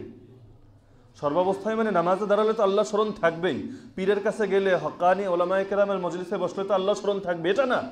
আল্লাহর স্মরণের পরীক্ষা তো তখন দিবে যখন তোমার মাথায় রাগ চড়ে গেছে, মাথার মধ্যে রক্ত উঠে যাচ্ছে, সেই সময়ও তুমি নিজেকে নিয়ন্ত্রণ করবে। রাগের সময় নিজেকে নিয়ন্ত্রণ করা যেই ব্যক্তি করতে পারবে সেই ব্যক্তি মুজাহাদাকে পরিপূর্ণ করতে পারবে। কিন্তু অনেকে রাগকে এমনভাবে নিয়ন্ত্রণ করে যে ইসলামকে ধ্বংস করে দেওয়া হলে আমার রাগ উঠবে না। কেউ রাসূলকে গালি দিচ্ছে, আরে রাসূলকে গালি দিচ্ছে, রাসূল তো মুহাম্মদ, আল্লাহ তাআলা নিজেই তাকে বলছেন প্রশংসিত, গালি দেখ না, আল্লাহর বান্দা তো, তার উপরে কিছু মেহনত করলে ঠিক হয়েও তো যেতে পারে, জজবা। কিন্তু যেই রাসূলের এমন দিলের মধ্যে রাগকে নিয়ন্ত্রণ করার শক্তি ছিল, তাকে বিভিন্নভাবে আঘাত করা হচ্ছে, রক্তাক্ত করা হচ্ছে, মাথার উপর উটের ভুঁড়ি চাপিয়ে দেওয়া হচ্ছে, কিচ্ছু বলছেন না, কিচ্ছু বলছেন না। তো সেই সাহাবী বদরের উহুদে, সেই রাসূল বদরের উহুদে ছুটছেন কিনা? তখন রাগ আসলো কোত্থেকে? তোর হাদিসে বলে দেওয়া হচ্ছে লাম ইয়াগদাব লিনাফসিহি কাত্তু, নিজের জন্য কখনো রাগ করেননি রাসূল, নিজের জন্য কখনো রাগ করেননি। কিন্তু ইসলামের বিষয়ে তিনি ছিলেন প্রচণ্ড কঠোর। আসাদ্দুহুম ফি আমরিল্লাহি উমর, বিভিন্ন মসজিদে দেখবেন খুতবার সময় এটা বলা হয়, আসাদ্দুহুম ফি আমরিল্লাহি উমর, আল্লাহর দ্বীনের বিষয়ে সবচেয়ে কঠোর ছিলেন ওমর রাদিয়াল্লাহু আনহু, যার ব্যাপারে বলাই হয় যে ওমর যদি এক রাস্তা দিয়ে চলতো শয়তান এত ভয় পেত ওমরকে। আল্লাহর দ্বীনের ব্যাপারে কঠোর ছিলেন। আপনার সন্তান একটা অশ্লীল কাজ করে কিন্তু আপনার মধ্যে রাগ আসে না, না আমি রাগের সময় নিজেকে নিয়ন্ত্রণ করব, রাগ আসতে দেওয়া যাবে না, এটার নাম মুজাহাদা না। নিজের জন্য রাগ আসবে না। কেউ আপনাকে গালি দিচ্ছে, ঠিক আছে, গালি তো আমার রাসূলও খেয়েছে, দেখ না। কেউ খারাপ কথা বলছে, ষড়যন্ত্র করছে, আরে করুক না, রাসূলের ব্যাপারেই তো করা হচ্ছে। কেউ আপনার বিরুদ্ধে মিথ্যা মামলা দিচ্ছে, জেলে নেওয়ার ফিকির করছে, আরে করুক না। ইউসুফ আলাইহিস সালাম তো সত্যের উপর থাকার জন্য দীর্ঘকাল জেল খেটেছেনই। আদর্শ তো আমার সামনে আছে, আগুনে পুড়িয়ে মারা হবে, ইব্রাহিমকে আগুনে পোড়ানো হয়েছে, আমাকে নদীতে ফেলে দেওয়া হবে, ইউনুসকে নদীতে ফেলে দেওয়া হয়েছে, আমাকে হত্যা করা হবে, আরে জাকারিয়া আলাইহিস সালামকে 2 টুকরা করা হয়েছে, আমাকে রক্তাক্ত করা হবে, আরে আমার নবীকে রক্তাক্ত করা হয়েছে। আদর্শ তো সবগুলোই সামনে উপস্থিত আছে। তো এটা হলো মুজাহাদা, যে নিজের বিষয়ে যদি আমার কষ্ট হয় আমি নিজের রাগকে দমন করব, সবর করব, সবরান জামিলা। ইয়াকুব আলাইহিস সালাম বুঝতে পারছে যে 11 ভাইয়েরা মিলেই ইউসুফকে কুয়ার মধ্যে ছুঁড়ে ফেলেছে। ফাসবরুন জামিল, ধৈর্য ধারণ করছেন। আল্লাহুল মুস্তাআনু আলা মা তাসিফুন, তোমরা যা বলছো এই ব্যাপারে আল্লাহর কাছে অভিযোগ দিচ্ছি, আল্লাহর কাছেই সাহায্য চাচ্ছি। ইন্নামা আশকু বাথি ওয়া হুজনি ইলাল্লাহ, আমি আমার দুঃখ, আমার বেদনা, আমার অভিযোগ একমাত্র কার কাছে পেশ করছি? আল্লাহর কাছে। তো মুজাহাদা, 3 জিনিসের মুজাহাদা লাগবে। 1 নম্বরে হলো তাকওয়া। একটা জিনিস বোঝা দরকার, আজকাল কোনো কোনো জায়গায় দেখা যায় পীরের সাথে লেখা থাকে পীরে মোকাম্মেল। আমি এই রাজবাড়িতে এসে প্রথম দেখেছি, আগে দেখতাম পীরে কামেল, এখন দেখি পীরে মোকাম্মেল। কামেল হতে পারে যে পরিপূর্ণ, যে তিনি নিজেকেই নিজে পরিপূর্ণ দাবি করতে চাচ্ছেন, যদিও রাসূল ছাড়া কোনো মানুষ পরিপূর্ণ হওয়া সম্ভব, কোনো মানুষ মাসুম না। মৃত্যুর আগ পর্যন্ত তো আপনার হেদায়েতের গ্যারান্টি নেই। ইমানটা নিয়ে জান্নাতে যেতে পারবেন কিনা, মৃত্যু আদৌ হবে কিনা, সে গ্যারান্টি আছে কারো? পীর কোনোদিন কাউকে হেদায়েত দিতে, এই আকীদা যদি কেউ রাখে যে পীর হেদায়েত দিতে পারে, তাহলে সে গোমরাহ। রাসূল নিজেই পারেন না হেদায়েত দিতে। ইন্নাকা লা তাহদি মান আহবাবতা ওয়ালাকিন্নাল্লাহ ইয়াহদি মান ইয়াশা। হে নবী, যাকে ভালোবাসেন তাকে হেদায়েত দিতে পারবেন না। ভাবছেন চাচাকে হেদায়েত দিবেন, আবু তালেবকে কালেমা পড়াবেন, পারবেন না। ওয়ালাকিন্নাল্লাহ ইয়াহদি মান ইয়াশা। আপনি পথ দেখাতে পারবেন, হেদায়েতের অনেক অর্থ আছে। কখনো কোরআনকে হেদায়েতের হুদাল লিল মুত্তাকিন, কোরআনকে বলা হচ্ছে হেদায়েত, রাসূলকে বলা হয় হেদায়েত হাদিয়ান। কিন্তু হেদায়েতের দুই অর্থ, একটা অর্থ হলো পথ দেখানো, সেটা তো রাসূল অবশ্যই দেখাতে পারবেন। আর একটা হলো মানজিলে পৌঁছে দেওয়া। পৌঁছে দেওয়া রাসূল পারবেন না, পৌঁছে দিতে পারবেন কে? আল্লাহ। কোনো পীরের হাতে হেদায়েত নেই।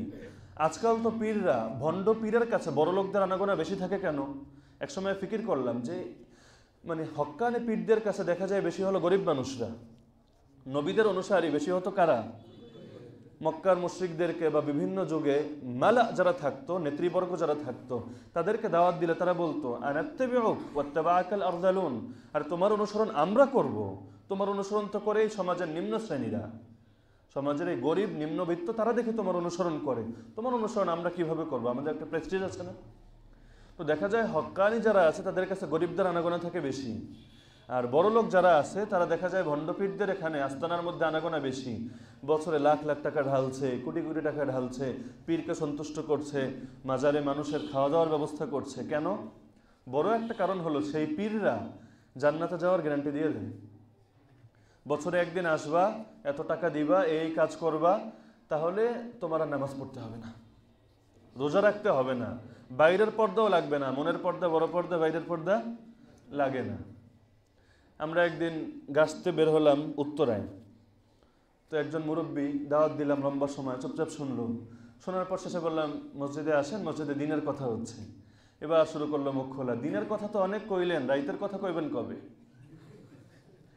তারপর পরে বললো এই যে আপনারা এগুলো করেন, এগুলো দিয়ে কিছু হবে না, আসল হলো অন্তর জারি হতে হবে, কলব জারি হতে হবে। পরে জিজ্ঞেস করলাম হ্যাঁ, কলব কিভাবে জারি হবে?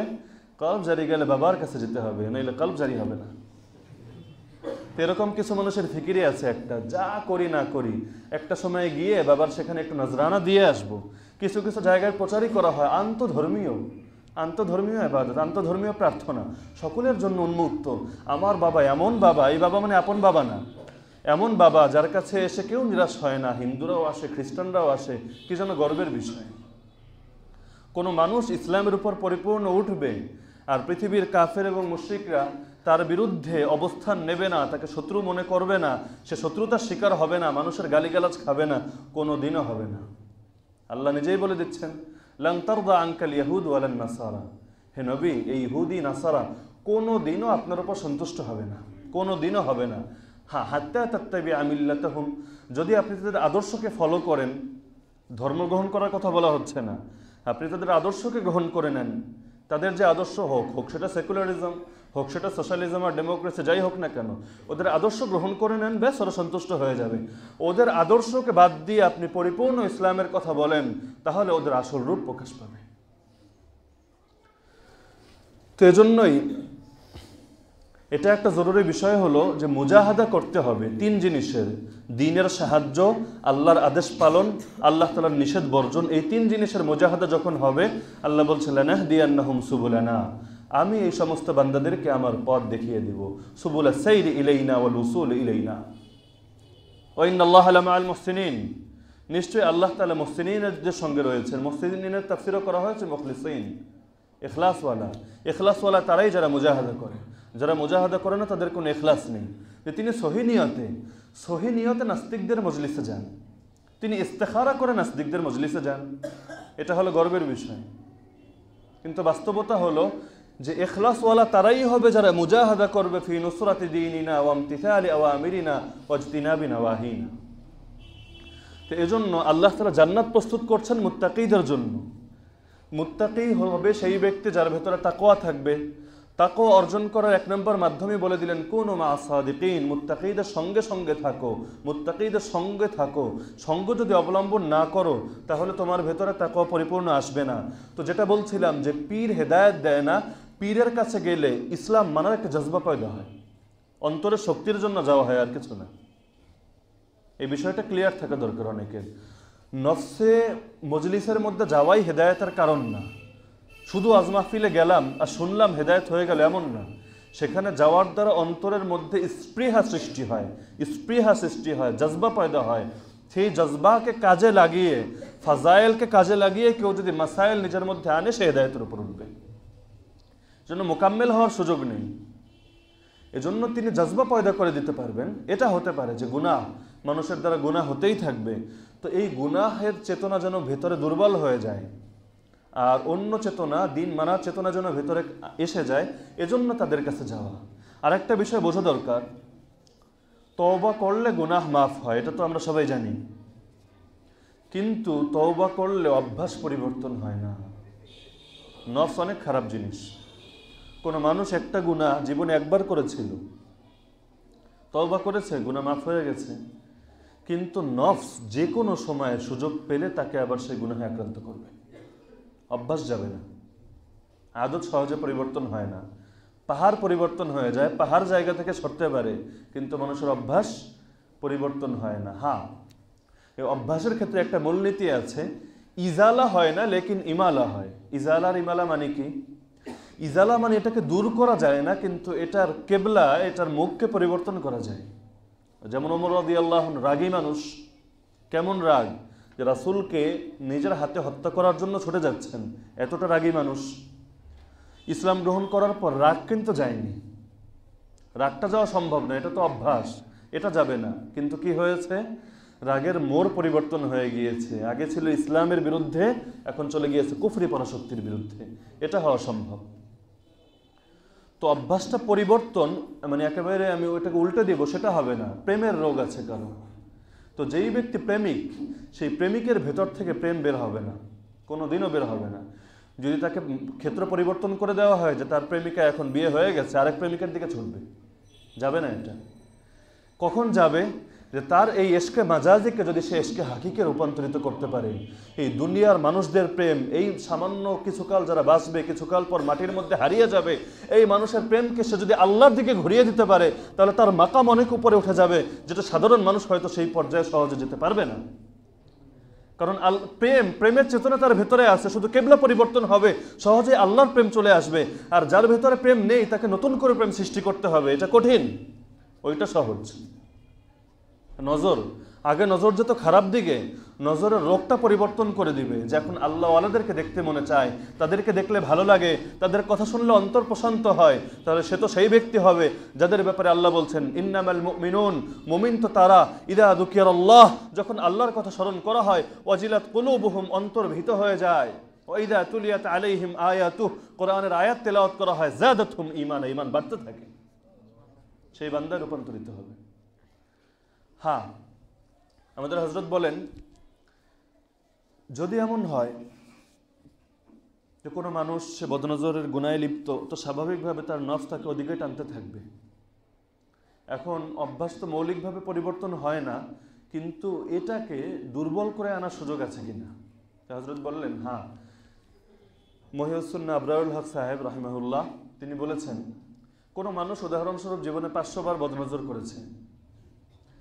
এখন সেই মানুষটা যদি পরবর্তীতে তওবা করার পর, তওবার দ্বারা তো গুনাহ মাফ হয়ে গেছে, তওবা করার পর আবার 500 বার তার সামনে বদনজর করার সুযোগ এসেছিল, আসার পরও নিজেকে নিয়ন্ত্রণ করেছে একমাত্র কার ভয়ে? অন্য ভয়ে হলে হবে না, একমাত্র কার ভয়ে? আল্লাহর ভয়ে। আবার 500 বার সমান সমান যখন হবে, তখন তার ভেতরে এটা দমে যাবে। তার আগ পর্যন্ত যতই তওবা করুক না কেন, গুনাহ মাফ হবে, কিন্তু অন্তরে এটা নষ্ট হবে না। যেটা বলছিলাম, দুই অবস্থায় নিজেকে নিয়ন্ত্রণ যেই ব্যক্তি করতে পারবে, আল্লাহ তাআলা তাকে ভালোবাসবেন। একটা বলেছিলাম রাগের ক্ষেত্র, আর একটা হলো শাহওয়াত, কুপ্রবৃত্তি। যখন আমার নফস জেগে গেছে, আমাকে কোনো গুনাহ করাতে চাচ্ছে, সেই সময় যেই ব্যক্তি আল্লাহকে স্মরণ করে বিরত থাকবে। বিরত থাকার অনেক কারণ হতে পারে। মানুষ জেনে গেলে বদনাম হবে, ঘরে মানুষ আছে, বাবা আছে, দেখে ফেলবে, কে কি ভাববে। আমার মোবাইল সবসময় ভাই চেক করে, তো ভাই তো দেখে ফেলবে আমি মেসেঞ্জারের হোয়াটসঅ্যাপে কার সঙ্গে কি করি না করি, এই জন্য বিরত থাকছে। এটা হবে না। সে বিরত থাকছে শাহওয়াতের সময় কার ভয়ে? আল্লাহর ভয়ে। ভাই, কোনো ব্যক্তির তাকওয়া অটোমেটিক আসে না। ফেরেশতাদের উপর মানুষের মর্যাদা একটা মাত্র কারণে যে ফেরেশতাদের মধ্যে গুনাহ করার শক্তিই নেই। গুনাহ করার শক্তি আল্লাহ তাকে দেয়নি, সুযোগই নেই গুনাহ করার। তার ভেতরে চেতনাই জাগ্রত হবে না গুনাহ করার। তো মানুষের মর্যাদা কেন ফেরেশতার থেকে বেড়ে যায়? কারণ হলো আল্লাহ তাআলা মানুষের ভেতরে নফস দিয়েছেন, শয়তান দিয়েছেন। ভেতরে হলো নফস, বাইরে হলো শয়তান। ভেতরের শত্রু দেশের যেমন থাকে, আমাদের দেশের ভেতরের শত্রু কারা? রাজাকার, মুক্তিযুদ্ধের চেতনার বিপক্ষে যারা। আর বাইরের শত্রু কারা? পাকিস্তান। তো এরকম ভেতরের শত্রু হলো, ভেতরের শত্রুকে নফস, বাইরের শত্রু হলো শয়তান। শত্রুকে যেই ব্যক্তি শত্রু বানাতে পারে, সেই ব্যক্তি শত্রুর বিপদ থেকে, শত্রুর আঘাত থেকে বাঁচতে পারে। কিন্তু যেই ব্যক্তি শত্রুকে শত্রু মনে করে না, সে শত্রুকে পরম বন্ধু মনে করে, তাহলে তো শত্রুর সঙ্গে এমন এমন প্ল্যানগুলো শেয়ার করবে যেটা পরবর্তীতে তার ক্ষতির কারণ হয়ে দাঁড়াবে। যেই ব্যক্তি নফসকে শত্রু বানাতে পারেনি, যেই ব্যক্তি শয়তানকে শত্রু বানাতে পারেনি, সেই ব্যক্তি কোনোদিনও আল্লাহ তাআলার পরিপূর্ণ ভালোবাসা এবং তাকওয়া অর্জন করতে পারবে না। তাকওয়া অর্জন করা, মুত্তাকি হওয়া, মুজাহিদ হওয়া, সাবেরিন হওয়া, শাকিরিন হওয়া, এই সবগুলো সম্পর্ক হলো নফসকে দমানোর সঙ্গে। কেমনভাবে দমানো? খালিদ ইবনে ওয়ালিদ, খালিদ বিন ওয়ালিদের নাম শুনেনি এরকম মানুষ পাওয়া মুশকিল। খালিদ বিন ওয়ালিদ, সালাউদ্দিন আইয়ুবী, তারেক বিন জিয়াদ, নিজেরা কিছু করি না করে কিন্তু ওনাদের নামগুলো শুনলেও ভালো লাগে। তো খালিদ বিন ওয়ালিদ তিনি ছিলেন চিফ ইন কমান্ডার, আমিরুল মুমিনিন। আদেশ পাঠালেন অন্য একজনকে আমির বানিয়ে যে তুমি সাধারণ সিপাহী হয়ে যুদ্ধ করবে, তার আন্ডারে যুদ্ধ করবে, এখন থেকে তিনি আমির, যুদ্ধে তিনি নেতৃত্ব দিবেন। আমরা হলে কি করতাম? মেনে নিতাম এটা। আমাদের চেয়ার না দিলে অনেক সময় যে অবস্থা হয়, আরে ওদেরকে চেয়ার দিয়েছে, আমাকে চেয়ার দেয়নি, আমার জন্য জায়নামাজ বিছিয়ে রাখেনি, আমি এই আমি সেই, আমাকে এখানে উঠে বসতে দেয়নি, আমাকে কথা বলতে দেয়নি, কত রকম আনানিয়ার ভিতরে আমিত্ব। খালিদ বিন ওয়ালিদ তো তিনি কিছুই বললেন না, তো সঙ্গে সঙ্গে তাকে দায়িত্ব বুঝিয়ে দিয়ে সাধারণ সিপাহী হয়ে গেলেন। এরপর আমরা হলে যদি আমরা বিরোধিতা নাও করতাম, যদি সরে নাও যেতাম, অন্তত এই তামান্না কিন্তু ভিতরে ভিতরে করতাম যে আজকে যেন যুদ্ধে হারলে পরে সবাই বলবো ওই দেখেছো খালিদ বিন ওয়ালিদ আমির নাই, এজন্য যুদ্ধে হেরেছে। সবাই বুঝবে যে না, এর আমির থাকার কি দরকার ছিল। আমি যদি কোনো দায়িত্বে থাকি, আমার থেকে দায়িত্ব ছিনিয়ে নেওয়া হয়, আমার জায়গায় অন্য কাউকে কথা বলতে দেওয়া হয়, অন্য কাউকে দায়িত্ব বুঝিয়ে দেওয়া হয়, অধিকাংশ সময় অন্তরে আগ্রহ আসে কিনা? এবার বোঝো ঠেলা। শিক্ষা হোক একটা, এবারে একটা শিক্ষা হোক, পরে যেন মানুষ বুঝে যে আমি কি ছিলাম, মেয়ে কি চিজ হোক। এরপর যখন শিক্ষা হবে তারপর তারা আমার কদর করবে। কিন্তু খালিদ বিন ওয়ালিদ এই তামান্নাও করলেন না, সাধারণ একজন ঈশের মতো সেখানে লড়ে গেলেন, নিজেকে দমানো। তো নফসকে যতক্ষণ পর্যন্ত দমাতে না পারবে ততক্ষণ পর্যন্ত ভিতরে আল্লাহ তাআলার মহাব্বত এবং তাকওয়া পয়দা হবে না। আল্লাহ তাআলা আমাদেরকে এই বিষয়গুলো বোঝার তৌফিক দান করুন। 3টা প্রশ্ন এসেছিল, প্রশ্ন আসার জিনিসটা ভালো, হুসনুস সুআলি নিসফুল ইলম। আলী রাদিয়াল্লাহু আনহু বলেন সুন্দর সুন্দর প্রশ্ন করা এটা হলো ইলমের অর্ধেক। আব্দুল্লাহ বিন আব্বাস রাইসুল মুফাসসিরিন, মুফাসসিরদের সর্দার, তাকে জিজ্ঞেস করা হয়েছিল আপনি এত জ্ঞান কিভাবে অর্জন করলেন যে রাইসুল মুফাসসিরিন হয়ে গেলেন? তিনি বললেন 2 জিনিস, বিলিসানিন সাউল ওয়া কলবিন আকুল, যে আমার এমন একটা জিহ্বা রয়েছে যে জিহ্বা প্রশ্ন করতে ভালোবাসে, ওয়া কলবিন আকুল, আর আমার একটা এমন একটা অন্তর রয়েছে যে আকল খাটাতে, চিন্তা ফিকির করতে ভালোবাসে। এই 2 জিনিসের মাধ্যমে আমি আব্দুল্লাহ বিন আব্বাস আজকে হতে পেরেছি। প্রশ্ন করা ভালো জিনিস, যার প্রশ্ন আসে না তার তো জ্ঞানও অর্জন হবে না। হ্যাঁ, ব্যক্তিগত প্রশ্নগুলো ব্যক্তিগতভাবে হল করে নেওয়াই উচিত, কিন্তু সামাজিক সমস্যা যেগুলো সেটা সামাজিকভাবে হল হলেই অনেকের জন্য উপকার হয়। তো 3টা প্রশ্ন ছিল আজকে। 1 নম্বর প্রশ্ন ছিল কোনো মানুষ যে মারা যায়, মারা গেলে দেখা যায় আমাদের সমাজে 3 দিন, 7 দিন, 10 দিন, 40 বিভিন্ন রকম ভোজ এবং খাবারের ব্যবস্থা করা হয়, কুলখানি, আরও কি নাম, চেহলাম টেহলাম, বিভিন্ন নাম শোনা যায়। তো এটার কি বিধান? এই প্রসঙ্গে মিলাদ পড়ানোর কি হুকুম সেটা তো আগে একদিন আলোচনা হয়েছিল, যে কেউ মারা গেলে এসে তারপর হুজুরের পকেটে 200 টাকা দিয়ে হুজুর একটু মিলাদ পড়ায় দিয়েন, ভালো করে সুর দিয়ে একটু দোয়াটা করবেন যেন দিল গলে যায় এভাবে। ওইটার কি হুকুম? ওইটা তো আলোচনা আগে হয়েছে। আর একটা হলো দাওয়াত খাওয়ানো। দাওয়াত খাওয়ানোর ক্ষেত্রে যে জিনিস রাসূলের জামানায় বা সাহাবীদের জামানায় ছিল সেই জিনিসকে বলা হয় সুন্নাত, আর যেই জিনিসের অস্তিত্ব, মূল জিনিসটা সেই যুগে ছিল না সেটাকে বলা হয় বেদাত। কোনো মৃত ব্যক্তি, কোনো ব্যক্তি যদি মারা যায় তাহলে পাড়া প্রতিবেশীদের উপর দায়িত্ব পড়ে যে তার সেই ফ্যামিলির খাবার দাবারের ব্যবস্থা করবে। জাফর রাদিয়াল্লাহু আনহু যখন মুতার যুদ্ধে শহীদ হয়ে যান, তখন রাসূলুল্লাহ সাল্লাল্লাহু আলাইহি ওয়াসাল্লাম তার ঘরের লোকজনদেরকে বলেন, ইসনাউ লিআলি জাফরিন তাআমা ফাকাদ আতাহুম মা ইয়াশগালুহুম, তোমরা জাফরের পরিবারের জন্য খাবারের ব্যবস্থা করো, কারণ তাদের এমন পরিস্থিতি এসেছে যেই পরিস্থিতিতে তারা এখন ব্যস্ত থাকবে। তো স্বাভাবিকভাবে কোনো একজন মানুষ যদি মারা যায়, পরিবারের লোকরা কাফন দাফন জানাজা তারপর গোসল অন্যান্য ইন্তজামের মধ্যে ব্যস্ত থাকবে। তো সেই সময় তারা খাবারের ফিকির করা তাদের জন্য কঠিন। তো ওই সময় আশপাশের মানুষদের উচিত হলো তাদের খাবারের ইন্তজাম করা, এবং এটা সুন্নাত। কিন্তু তাদের কাছ থেকে খাবার আদায় করা অথবা তাদের দাওয়াতের ইন্তজাম করা, সেখানে মেহমান হওয়া, এটার কি হুকুম? জাবের রাদিয়াল্লাহু আনহু বলেন, রাসূলের যুগে আমরা এটাকে নিয়াহা গণ্য করতাম। নিয়াহা কাকে বলা হয়? নিয়াহা বলা হয় অবৈধ শোক পালন। ইসলামে শোক পালনের কিছু অনুমতি আছে। যেমন কোনো স্বামী যদি মারা যায়, স্ত্রী কয়দিন পর্যন্ত শোক পালন করবে? 4 মাস 10 দিন, বিয়ে করতে পারবে না সে। সেই সময় সাধারণ কাপড় চোপড় পরে, জানি আমরা সবাই মাসালা। এটা হলো শোক পালনের বৈধ পদ্ধতি একটা। কিন্তু নিয়াহা যেমন অনেক সময় আগের যুগে ছিল, এখন আছে কিনা আল্লাহ ভালো জানে, লোক ভাড়া করে আনতো মহিলাদেরকে, একেবারে বুক চাপড়ে চুপড়ে, ওই মানুষটা এমন ছিল সেমন ছিল, হায় আল্লাহ কি হলো রে, কি হলো, এখন আমরা কেমনে থাকবো, এরকম শোক চিৎকার চেঁচামেচি করতো। এগুলো হলো জাহেলিয়া। তো জাহেলি যুগে তাদের এটা প্রথা ছিল যে জাহেলি যুগে তারা মাইয়াতের ফ্যামিলি খাবারের ইন্তজাম করত। তো জাহেলিয়াত আর ইসলাম কি একই জিনিস? জাহেলি যুগকে আমরা বলি অন্ধকার যুগ। ইসলাম এসেছে এই দুনিয়া থেকে জাহেলিয়াতকে মেটানোর জন্য। তো ইসলাম এসেছে জাহেলিয়াতকে মেটানোর জন্য। এখন যদি কোনো ব্যক্তি সেই জাহেলি কাজকে অবলম্বন করে, মান তাশাব্বাহা বিকওমিন ফাহুয়া মিনহুম, যে কোনো সম্প্রদায়ের সাদৃশ্য অবলম্বন করলো সে তাদেরই অন্তর্ভুক্ত হবে। তো আজকেও কেউ যদি এগুলোকে আমল করতে চায় যে আমি দাওয়াতের ইন্তজাম করব, তাহলে সেও একটা জাহেলিয়াতকে জিন্দা করলো।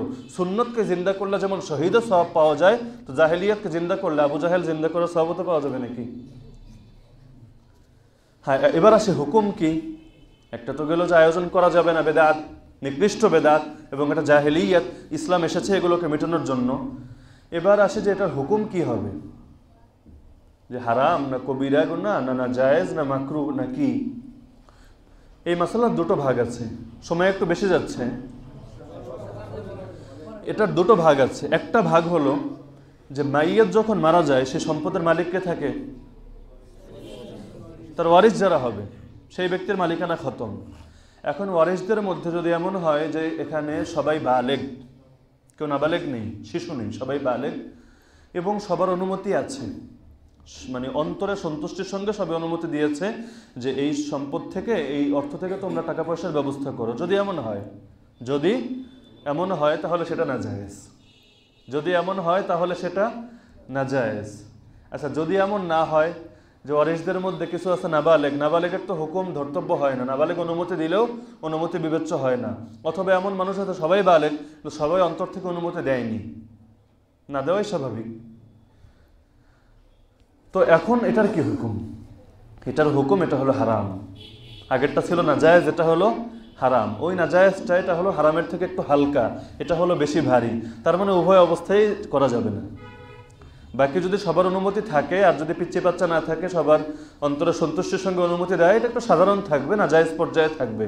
আর যদি এমন হয় কোনো শিশু আছে, কোনো আছে, এটা এমন হারাম হবে, কোরআনের মধ্যে আল্লাহ বলেন ইন্নামা ইয়াকুলুনা ফি বুতুনিহিম নারা, তারা তাদের পেটের মধ্যে আগুন খাচ্ছে, আগুন। ভাবছে বিরিয়ানি খাচ্ছি আর হালুয়া খাচ্ছি আর পেট ফুলাচ্ছে। আল্লাহ বলছেন ইন্নাল্লাযীনা ইয়াকুলুনা আমওয়ালাল ইয়াতামা যুলমা, এই শিশুরা এখন ইতিম হয়ে গেছে, তারা ইতিম, তাদের সম্পদ এখন এটা মালিকানা তাদের, তারা বালেগ হওয়ার পর পরিপূর্ণ বুঝিয়ে দিতে হবে। এখান থেকে একটা পয়সাও যদি কেউ অন্য খাতে ব্যয় করে, ইন্নামা ইয়াকুলুনা ফি বুতুনিহিম নারা, পেটের মধ্যে আগুন খাচ্ছে, ওয়া সায়াসলাউনা সাইরা, সবগুলো জাহান্নামে যাবে। তো এটা কত নিকৃষ্ট হারাম এবং কবিরা গুনাহ। আর যদি বললাম ছোট না থাকে, সবাই বড় হয় এবং অন্তরে সন্তুষ্টের সঙ্গে অনুমতি দেয়, তাহলে আগুন খাওয়া হবে না, কিন্তু সেটাও না জায়েজের অন্তর্ভুক্ত হবে। এটা তো আয়োজন করা।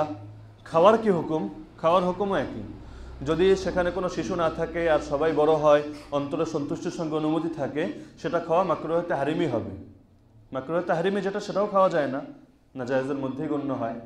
আর যদি এমন হয় সেখানে এরকম কোনো শিশুর অংশ আছে অথবা কেউ স্বেচ্ছায় অনুমতি দেয়নি, তাহলে সেটা সেই ইন্নামা ইয়াকুলুনা ফি বুতুনিহিম নারা, পেটে আগুন খাওয়ার মধ্যে শামিল হবে। এখন আপনি যেই হোক না কেন, এমন তো না যেটা অবৈধ সেটা অবৈধই। ডেস্টিনি নাম শুনেছেন না অনেকে? আমরা বলতাম অবৈধ, ওরা যুক্তি দিত, আরে অনেক হুজুর তো আমাদের সঙ্গে আছে। আরে হুজুর তো আজকাল কোনো বেশ্যাখানাও খুঁজলে 2-1 পাওয়া যাবে, পাওয়া গেলেই কি বৈধ হয়ে যাবে নাকি? এগুলো তো হাইব্রিড চাষ হচ্ছে এখন। হুজুর মানে কি দাড়ি টুপি রাখলে, যেমন আমাদের টিভি সিনেমাগুলোর মধ্যে যদি রাজাকার দেখাতে চায় কেমনে দেখায়? ক্লিন শেভ করে নাকি দাড়ি বানিয়ে?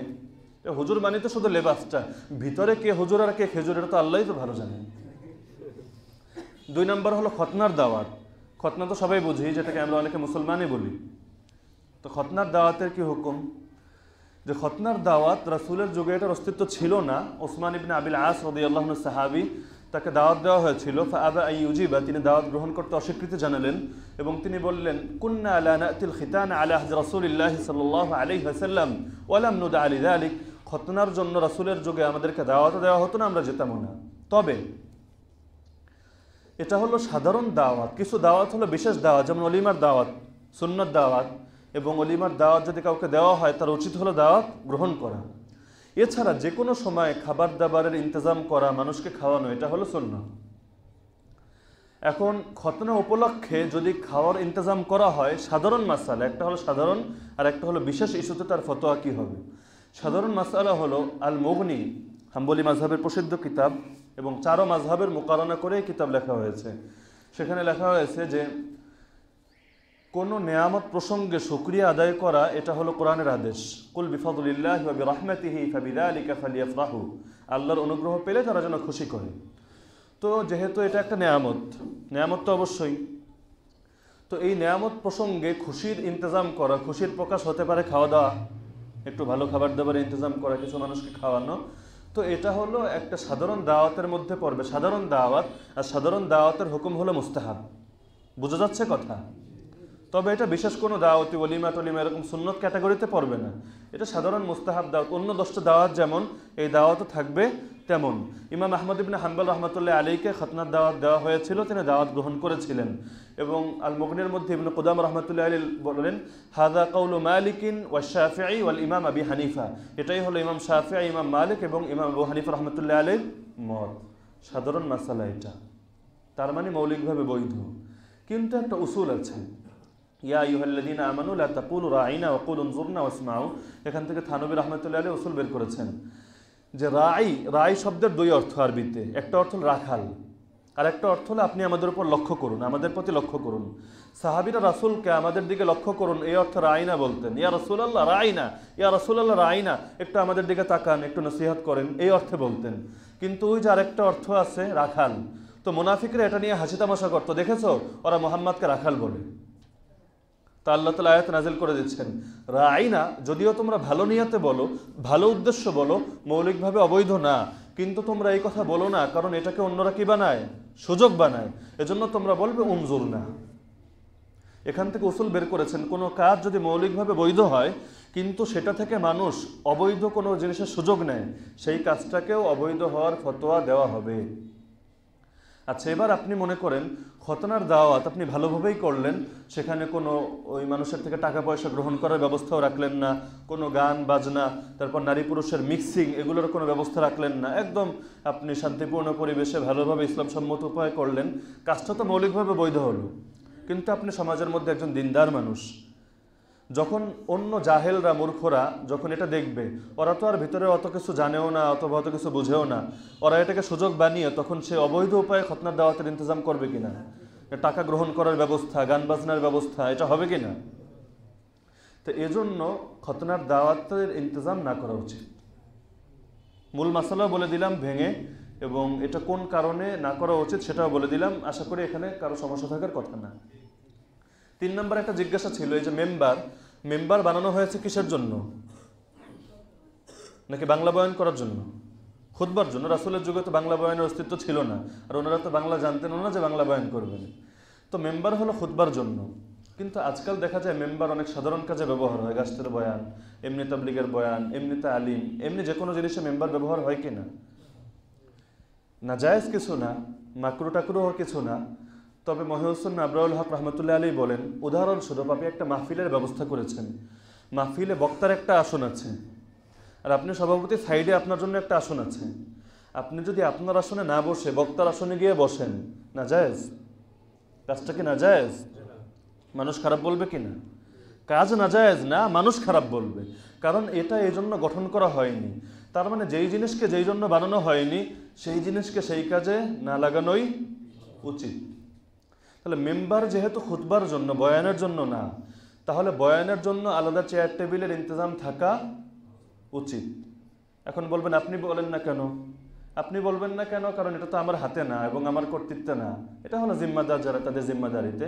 হাদিসের মধ্যে দেখা যায়, মুসলিম শরীফের হাদিস, রাসূলের একটা চেয়ার ছিল, যে চেয়ারের পায়াগুলো ছিল লোহার। তার মানে বোঝা যায় রাসূলের যুগেও রাসূল নসিহত করার জন্য মেম্বারে উঠতেন না, আলাদা চেয়ারে বসতেন। এবং দেখবেন যারা ওই সৌদি আরবে গেছেন, আলাদা থাকে মেম্বার, মানে খুতবা যেখানে দেয় সেটা হলো আলাদা, বয়ানের সেটা আলাদা। আমাদের ঢাকায় বড় বড় মসজিদ যেখানে বড় ওলামা ইকরাম নামাজ পড়ান, দেখবেন বয়ানের জন্য একটা চেয়ার টেবিল আলাদা থাকে আর খুতবার জন্য এটা আলাদা।